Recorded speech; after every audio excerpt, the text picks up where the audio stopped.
and welcome to Campus Conversations. Before I go on to talk about Campus Conversations with the theme, I think it's only befitting that that I wish I could introduce our panel, who are here representing the industry, but I cannot. I cannot do justice to these esteemed people who are here. So I'd like to defer to them. Please introduce yourselves and let the academia know of how we can help them today. Rabia Asfar, I work for Nokia Pakistan in the mobile phones division and working as a solutions manager there. My name is Aftab Nihal. I am working in IFCO Pakistan as the head of IT for the last 5 years. Before that, I was in Unilever for 8 years. And I also worked for a bank for 2.5 years. So the whole career was related to IT and in the corporate side. I'm also working for Pakistan as well as for Dubai, Jordan. My name is Amar bin Mujib. I'm the head of IT at Dubai Islamic Bank. Been there for the last 5-6 years, and prior to that I was with Saudi Commercial Bank. I worked on the software side, I've worked with software companies, and I've worked in banks. So I've taken the flavor on both the sides. My experience is in Pakistan, Dubai, Cyprus, a bit of Europe on some of the projects. So I hope that we'll be able to share some of our experience and help you guys in your career life moving forward. The main theme that we have today is sink or swim. Not S-I-N-K, but S-Y-N-C. Sink or swim. What do leaders do? Because that's what we really want at the end of the day, right? Be the leaders of the fields that we are in, be it IT or for that matter, even be it business. So, what do you think? Do leaders sink? Do they stay up to date with technology? If yes, then just raise your hand. Right up. So why do you think leaders stay up to date with technology? If they don't, Please. then they can't be leaders. Okay. Okay. How about you? I believe you also raised your hand. If they are not updated with the technology, then how they are going to tell us about how they are going to work in the today's conditions, because today's requirements are getting day by day tougher. What is required? That's why they need to be updated to the technology so that they can help us out with. Okay. Fair enough. I believe I believe did not raise your hand. So why do you think they do not stay up to date? It's both sides. Both sides need to be represented. Why do you think they don't need to stay up to date with technology? They do. They do. One thing that I'd like to actually point out is they. The term they was used, the term they was used. Why aren't we considering ourselves as leaders? But from the industry perspective, what do you think leaders should do? Stay up to date or define that path? Anyone? I think one of the things that the two of you pointed out was up to date with technology. Not technology. Up to date, in sync with what is happening in the market. Please keep in mind that technology on its own is nothing. It's just a piece of software or hardware. Its value comes out when you're able to deploy it and implement it in the market with business. If I'm working for a bank and I have the top of the line system running in my bank, but if it's not in sync with what my business wants, then it's of no use to me, right? So being in sync does not necessarily mean that you have to be synced with technology. You have to be synced with what is happening around you, not just in technology, but on the business side, on general retail. That means normal users. What are they doing? So you have to be in sync. And yes, in order to stay on top, you have to be in sync with what is happening in the market. That's for sure. This is absolutely right, because you see what normally happens once you are in the market. You are not supposed to be high-tech enough, you are not supposed to be updated enough as far as technology is concerned. The more issue, what we normally face is, once you are geared up, once you are synced with your organization objective, you will be like leader in a very short time. So the best part or the best statement is, you should work smarter. You should not work harder. Smarter in a way, you should be aligned, you should be synced with your organization objectives, it should be synced with your users' expectation, as well as you are, in a way, you are challenging enough to challenge your organization, challenge your subordinates, and you always support, guide your subordinates, so that leaders normally don't act or don't even do by their own, or you see, whatever leaders do, number one point is leaders normally have passion to work. They love what they want to do. They love their work, and the best part for organization is whatever the organization objective, mission, you have to obey it, and you have to drive throughout to your organization structure, your team. It could be your external team, it could be your internal team. So passion is very important. As industry leaders, I'm sure Nokia has certain perspectives and Nokia has certain beliefs that this is what we do as Nokia, because without any question Nokia is the industry leader for where they are. So what would you say about leadership? For us, for all of us, no matter if it's a professional life or if it's in your personal life, technology is an enabler. It's more like it enables any leader or a normal person to basically excel in their own goals, no matter if it's a professional goal or a personal goal. So technology is just an integral part, being an enabler for you to excel in any perspective of life.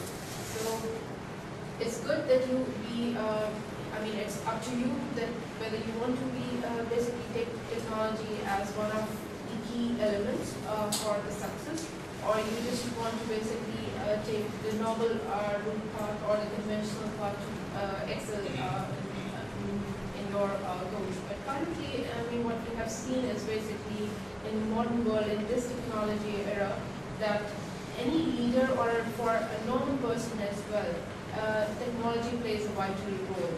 We have seen countries, like Egypt, whatever has been done there, technology played a vital role in bringing the overall change. So it's just that you need to stay updated with what's going around, no matter with respect to something which is relevant to your field, but with respect to the technology which is basically driving the entire world into a different direction.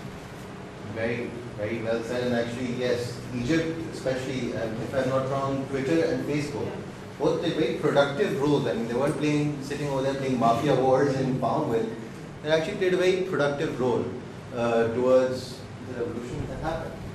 From that very perspective, any questions that you have, because this is the main purpose of this session, that as students you have questions, the industry also has questions. If you have any questions, just raise your hand. I'll say you will bring the questions to you. So that is important.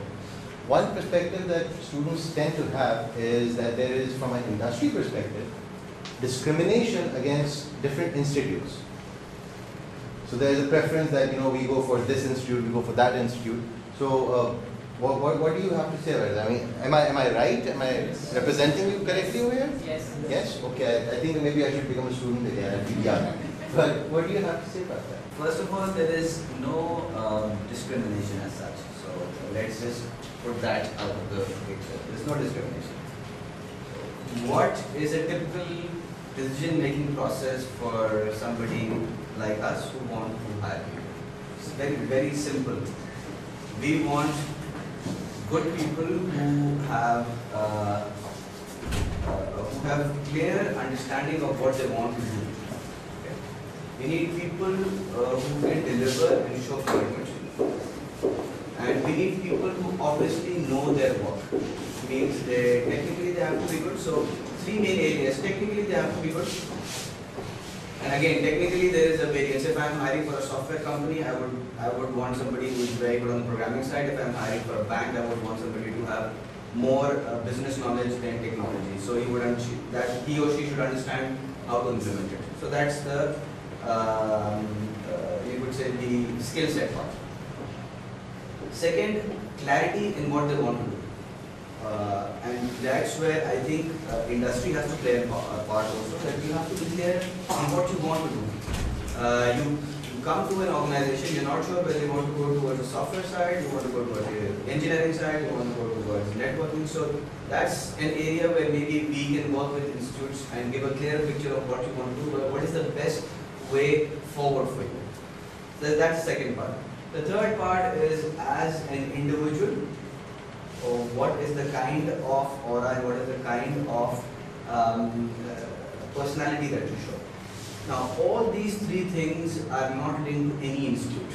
Whether I pick up FAST, whether I pick up IPA, LUMS, Zabis, CBM, whatever university or institute I pick up, these three things can be with any student. All of the institutes are churning out good people. So now, what is the decision point? The decision point is, when you come to us, or if we contact you and you're coming in and we have a requirement, these are the three things that we need to look at. So discrimination part, no. The discrimination is felt when one of these features are not there. Now there are certain institutes who might be tailoring and grooming their graduates better than the others in these three areas, and that is not because of the individual, but that's sometimes because of how interaction is happening. Okay. The second part that sometimes we keep into consideration is experience. There are people that are in the market now. If it's a new institute, it's always an apprehension. What is the kind of graduate that is going to come out? But if it's an institute that has been there for some time, you've got your seniors who've already been in the market, and they make market for you. If I have good people from Szabist, I know that if I go and hire somebody, I will have good people. These are some of the things that play a role. And no, I am saying it third time, there's no discrimination. So it is a very difficult process to get into the ideal organization that you would like to join, but the opportunity is open to each and every individual. Do you agree with that perspective? That, I mean, he said 3 times, he said there is no discrimination. So I have heard from many people that organizations have quota system in their like they prefer like IBA first, then Szabist, and then other universities, and they have some 30 or 40 people which they will take from IBA or Szabist, or if they even get more CVs from there and deserving people, they won't take more than 20. I've heard this from many. My experience, I can share because I've been with some organizations and I know people who do hire a lot. I don't think there's any quota system. If there are certain individuals who have certain preferences, I can't really comment on that. But generally, there is no policy in any organization. In fact, if there were to be this kind of a policy, I don't think that organization would work very well. So there's no inherent quota system anywhere. You see, what are the certain things that drive people? Like I graduated from FAST. Okay. If I am interviewing somebody who's a FAST graduate, I might feel a comfort feeling with that person because I graduated from the same institute. But does that mean that I'm only going to hire that person? No. I have to look at the 3 things that I talked about. If that person gets that, has those 3 skill sets from whatever institute they come out from, we will be hiring you. Okay, so that quota system is more of a perception because people think that majority of the graduates and people sitting in and the top levels are from certain institutes and they prefer people from the same institute. It's a perception. I think that perception needs to be changed. Also, I think a lot of organizations are trying to go into universities and trying to get people on board. I think that is something that is going on today as well. So, to answer your question, might be in 1 or 2 institutes that you might have heard, but generally that is not the case. What about from a, Yeah, global perspective? Not from global perspective, but let's go to local perspective. But I agree to an extent to this part of the audience. There are certain organizations, they are multinationals, and they prefer always that they would hire business students from IBA or LUMS. But that's the thing, like, I mean, what's the percentage of those organizations in the overall industry? So, but I'm sure there's no quota system. Being in the part of industry for the last like 15, 16 years, I've never heard that any organization have a quota system. But yes, there are certain organizations, and that is very limited in our overall universe of the corporate sector. And it's basically, probably their preference is based on, as Amar said, that it's based on the grooming that university does in a certain manner, that they are being preferred into the corporate sector. So one needs to basically see, and that's basically for the business language. But if we talk about industry like telco or something which is related to IT, I would still think that there is no discrimination, because a student studying from or studied from a university which is known as that it does not produce anything exceptional, but yet there are, you will find people from that particular university into the corporate sector, because they have done or they have proved themselves by doing or putting efforts directly into their grooming, no matter if it's a professional grooming or a personal grooming. So it's a very minute element in our overall corporate sector. So let's not feel discouraged and demotivate ourselves. There are thousands of other opportunities. Let me give you an example. I've seen personally for the last 10 years that initially when I was in Unilever, we used to hire people from LUMS and IBO. It was not part of the policy, but yes, we prefer to have LUMS than IBO. Now the trend is changed. I have personally seen, I have made many interviews, like now we are going to hire from Zabis, now we are calling CVN, now we are calling from cars in XYZ. The reason is your own institute. Now you are gearing up to the maximum or what the demand is. What if, for example, I am in a corporate industry and my demand is X. If you are not able to catch up the X, then how can you expect corporate industry to call you guys, not personally, call you guys in an institute? For example, if I have the boundaries that I will only call LUMS and IBA, and you guys have the potential to come in the market through your college, that yes, you guys have the potential to come in the market and you can compete with the rest of the students, then this approach is now changed. But yes, discrimination is still there. She's right, but not defined discrimination. But actually, we normally prefer what, as far as if I am interviewing someone, I will definitely prefer a person who is having the three qualities what Mr. Amar has defined. That I want to have a person who is very clear about his objective. He should be very clear about what his goal is all about and where he want to see himself after 2 or 3 years. If your objective and your passion is not clear, then how can you expect corporate industry to hire you? Rather, we will hire a person who will definitely take more salary rather than you. But on the other hand, I will have a feeling that this person will be something after 3 or 5 years, and he will be a valuable resource after some time. So this is the gap, number one. Number two is, I always blame your own institute rather than individuals. Because you see, it's always important to sync with the organizations. What we normally do, we have the all the type of schedule available for papers or things like that, but we are not synced with the organization. When are they doing the empty courses? When are they approaching students? When they want to fill the resources. So whenever you pass on, whenever you have cleared your exams, when you come in the market and you try to get the opportunity opportunity or the job, you are late. So again, you have to be smarter rather than hard worker. Smarter as an individual, smarter as an organization.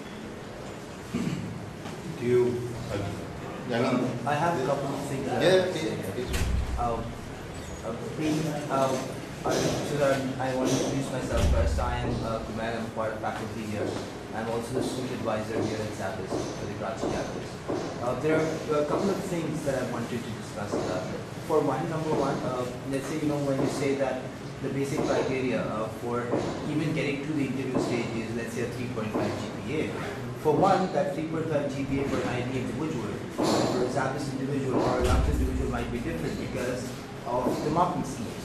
And you also know the fact that some institutions are churning out people who are having higher GPAs, average, and some institutions are looking for, people who are working hard to get the numbers. For example, let's say I would not rather give a lot of A's, A pluses, because I would look at a lot better quality. If there's a quality, the best individual gets an A plus, and the other don't, right? But there are institutes and there are different subjects where a student or lots of students would get higher grades, and obviously their GPA will be higher, and obviously they will suffice the GPA criteria, and others will not be able to get to the interview stage as well. That's the first point. Can I just give you an answer?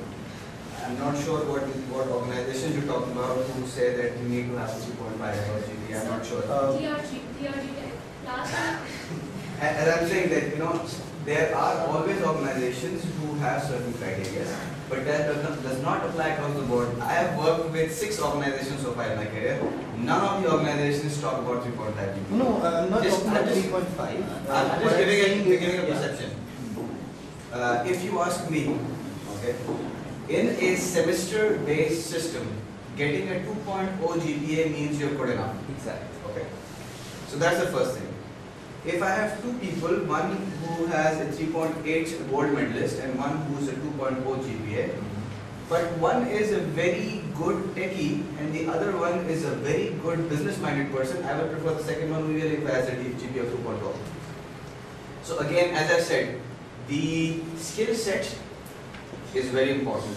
Having a GPA which is the minimum requirement of a semester-based system, that's the advantage. If I was hiring people on a percentage-based system, let's say internal, it would be a different concept. I'm talking about a semester-based system where I'm assuming that a person who's getting a 2.0 GPA has met the requirements of that course and is clear about his concepts.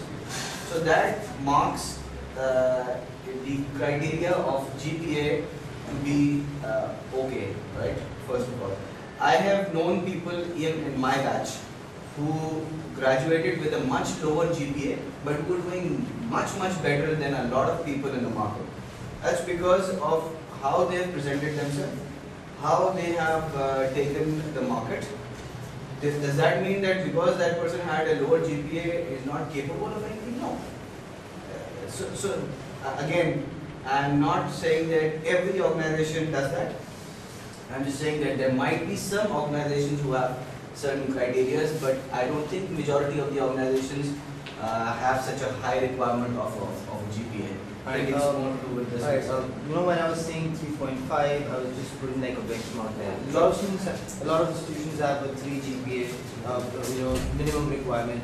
But when recently you were working with Novartis, they have a biocamp in Switzerland, I guess. They were looking at 2 things. They were looking at high GPA achievers, plus people who were all-rounders. Let's say, the overall personality, they should be their co-curriculars and all these things. What I wanted you for the students was that to shed light on this type of way of hiring and looking at people that companies are doing these days. Companies are not looking just for high achievers or just nerdy people, but they're looking for obviously people who are well-rounded individuals for that matter. So I wanted you to shed light a bit on how the industry is looking at people now these days as well. I would request that in this case the universities or the campuses plays a vital role, that you have to connect with the businesses, the corporations, and as a faculty, as itself the campus, before your batch comes out, and you have to keep telling them that what is basically your grading criteria, why your students, basically your campus students, will not fit into that or filter process of 3 or whatever GPA required by them, and why they should be flexible in terms of GPA. There, the role of the campus comes that you have to keep yourself engaged with the corporate sector and convincing them that this is not going to work, and you might basically just overlook some of the all-rounders who could perform well in your organization rather than filtering on one of the basic criteria of getting certain GPA. So this is something I think campuses should engage on a regular basis with the corporates, seek appointments with their HR people. Since you are the HR or the student advisory as well, you should go to different HR of the corporate organizations and tell them that why you are so stringent in giving high GPAs to your students, because you want them to basically do better. And then on top of it, there are certain criteria to get to a 3 GPA rather than a university producing 50 students out of 100 with A or 3 GPA. So it's just a convincing part which is required, an engagement process on a regular basis with the corporate world is going to solve this problem. Actually, this is how you sell your product. Normally, companies made their benchmark from top to bottom. Right? For example, if I have to benchmark related to lumps, I will see all your colleges with respect to that ratio. So, Ravi is right that you have the convincing power.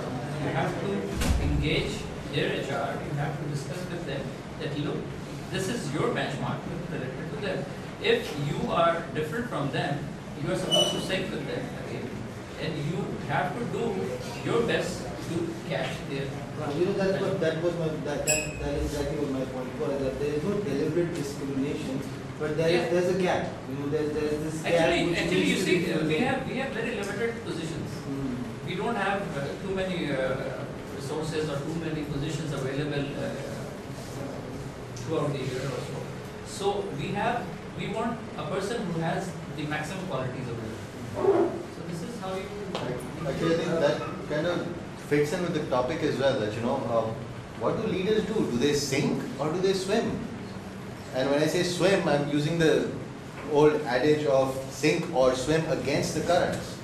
So what do leaders do? I mean, if I'm not wrong, Bill Gates was a high school or college dropout. If I'm not wrong, the Facebook gentleman who gave me good farm bill and much as I hated giving good farm bill, he was also a college dropout. If I'm not wrong, Steve Jobs was as well to a certain extent. Shows, and I'm not saying drop out of college. I'm not saying drop out of college. You're going in the wrong direction. But what I am saying is, swim against the current. So even if you, I think the point here, and what I tend to agree with you is there might be criteria. What I'm trying to say is, does that mean that there will be no jobs for people below 3? No. But what happens is, and this is for students also, you have to strive to become the cream, and that is what leaders try to do. Okay. So what that will do is give you an advantage in getting easier access. But does that mean you will not get a job if you don't have a GPA less than 3? No. But it gives you an edge. Extracurricular activities, when I talked about the 3 things, the last part is where it comes in. Okay, you need to be overall groomed in everything. Extracurricular activity does not always necessarily mean that this guy is having fun and arranging parties and arranging picnics. No. What are you learning from there? You are learning to manage people. You are learning to organize things. You are playing with budget. So there are things that you learn out of each and every extracurricular activity that you do. It's extremely important. And I totally agree that both the parts where the GPA and the extracurricular activities come in is very important. Okay. So from students' perspective, aim high. Just if I said that 2.0 GPA can get a job, does not mean 2 GPA le lo kuch nahi hoga. aim high, because that's what leaders do, that's what we need to do. And the examples that you're giving, those are all. One in a bazillion, but There are people. Luck plays a major role. Okay, so all of these people, yes, they were good thinkers, they came up with something, but luck played. There are thousands of sites that probably do much better than what Facebook is doing, yeah. but they did not click, so they did not make money. Does that mean that you should do that? Try it out if you want to, but don't keep that as a career path.